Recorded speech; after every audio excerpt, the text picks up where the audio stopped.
Well, good evening and welcome to Tucker Carlson tonight. So the left has finally found the only immigrant in history who had no right to come to America.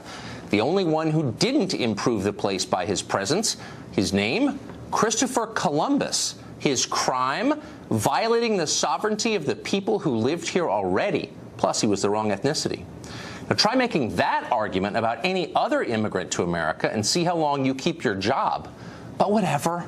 Happy Columbus Day anyway. Enjoy it while you can. Your grandchildren won't even know it existed. Progressives had declared war on Christopher Columbus, as they have on most things older than last week. This is year zero on the revolutionary calendar. History starts now. Ignorance of the past isn't simply tolerated, it's required.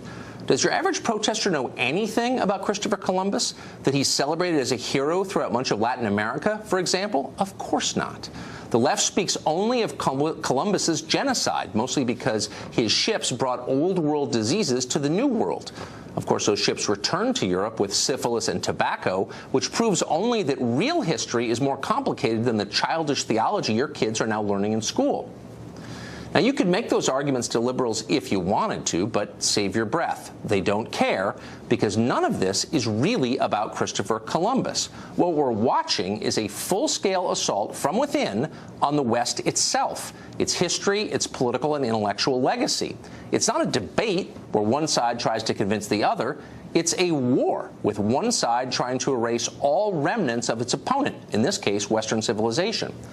Consider what happened recently at a sleepy academic journal called Third World Quarterly. Professor Bruce Gilley of Portland State University published a paper there entitled "The Case for Colonialism."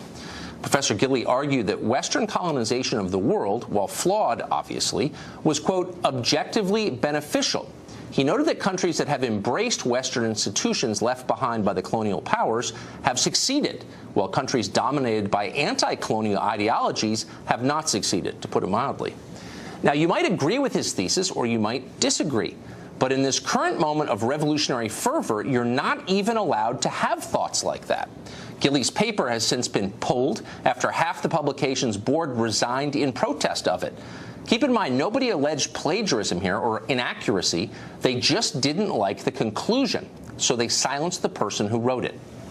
Reason, tolerance, free inquiry, those are Western civilization's central gifts to this world.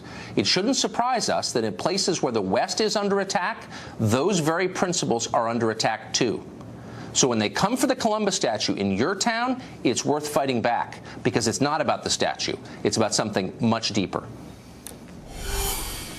Jason Nichols is a professor at the University of Maryland, and he joins us tonight. Professor, thanks a lot for coming on. Thank you, Tucker. Good to see you again.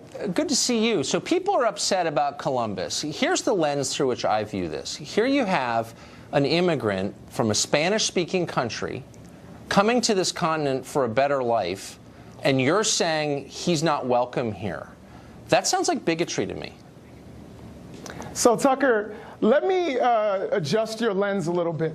We have a person coming from outside of our borders, coming and terrorizing and killing 250,000 American citizens in 2 years. We'd probably call that person a terrorist, correct? Those are the people that we don't want in our country. Those are the bad immigrants. Those are who we vet and try to keep out. Okay. Well, I hate to give a history lesson to a professor, but Columbus did not kill 200,000 people. Oh, no. What you're referring to are the viruses that Columbus and his crew in subsequent waves of explorers and immigrants from Europe brought to the New World that decimated the native population, which is obviously a tragedy, but it's very different from what you're alleging. I'm also talking about European brutality. Also, he laid the map basically for the transatlantic slave trade. He was the first person to take captives across the Atlantic. So again, he was part of things that I think as Americans we don't stand for. Well, I think that's right. I mean, you're aware. I mean, not to get into the history of it, but that slavery was pre-existing in the Americas. The native population here practiced slavery, as I'm sure you know. It's my only point. Look, transatlantic. I'm not even here to. I'm not defending Columbus. I don't need to. He's not a relative of mine. He's been dead for 500 years. I just want to make 2 points. One, that history is a lot more complex than the theologians who are mishandling it in our current age will admit. It's very complicated stuff. People are complicated. And second, this is not really about Columbus. It's about attacking Western civilization, European influence on the Americas. And before you do that, you should think through the implications of it, don't you think?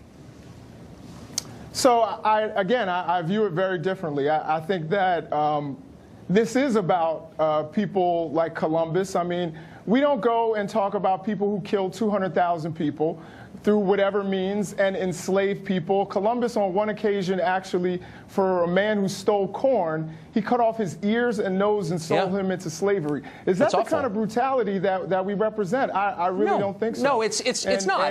But hold on. I think you'll concede that in 15th century North America, as in 15th century Europe, brutality was universal, and it's appalling. And I would never defend any of it. Thank God I don't have to. But to pretend that he was the only one committing it is ahistorical and wrong. And I think as a professor, you would acknowledge that. So let's just put it in, as you would say as a guy on the left, into some context here. Fair? Well, listen, now, I'm not saying he's the only person committing violence. That would be like saying Osama bin Laden is the only terrorist. Right, we actually have many people who have committed, atrocities throughout history. But I think, when we talk about historical context, one thing never changes. Killing massive amounts of people, facilitating the rape and murder of lots of people is never acceptable. We don't ever talk about Hitler in positive terms or Leopold or any of these people or Stalin who have killed numerous people. But it's not really about Columbus. It's not about Columbus, an Italian who was acting on behalf of the Spanish government. Again, I've got nothing in common with him. I don't have to defend him. But the subsequent waves of Europeans who came to this country obviously hurt a lot of the indigenous population, but also had a pretty great effect on the continent. I mean, they turned it into America, which to this day is a beacon of hope for the world. That's why everyone wants to come here. So you're trying to delegitimize that, and let's be honest about that. Again, I disagree. First of all, when we're talking about the mainland of the United States, Columbus never made it here. So when we're talking about people who came, the Europeans who came to Ellis Island and other places, I think that that influence, we can say for the most part has been positive, though they've done, some good things, some bad things. I don't think there's any American who would sit here and say, oh, we shouldn't have any Europeans here in the United States. But when they come and I think there probably are people on this very show who would say that, but thank God you're not one of them.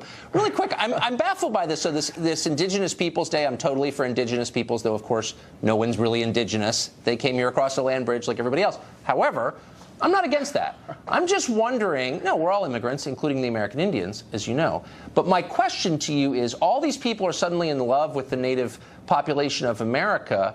I don't see them sending any money to the Pine Ridge Indian Reservation in South Dakota, which is basically the poorest place in the continent. Why is that? It's all kind of theoretical and all these symbolic gestures of support, but like no actual support. Have you noticed that? So I think that there's more that many of us can do to help our communities. I think that the debt really to the indigenous people is owed by the United States government. They're the people who owe well, they've spent a lot. People. They've spent an awful lot. It hasn't helped. But hold on. Why are you offloading the responsibility on the government? You're calling for Indigenous Peoples Day. I'm not offloading. Why don't you send a check for 10 grand to Indigenous peoples? I bet they'd appreciate it. I know they would, in fact, having spoken to them. Well, maybe if you give me your job, I'll have that 10 grand. But I'll tell you what. It's not the average American that removed indigenous people from their homes during the Trail of Tears. That was the United States government and actually somebody who President Trump praised. Those are the acts of the government who owes the indigenous people. Let me ask you really quick. Are you aware that and I think the Trail of Tears is appalling, and I'm not defending it, obviously. One of the many bad things our government has done. But are you aware that the Indians brought their slaves with them on the Trail of Tears? Did you know that? I'm absolutely aware. Just because history's complicated, that's the only point I'm making. Professor, thank you for joining us. Appreciate it. Thank you so much, Tucker. Joe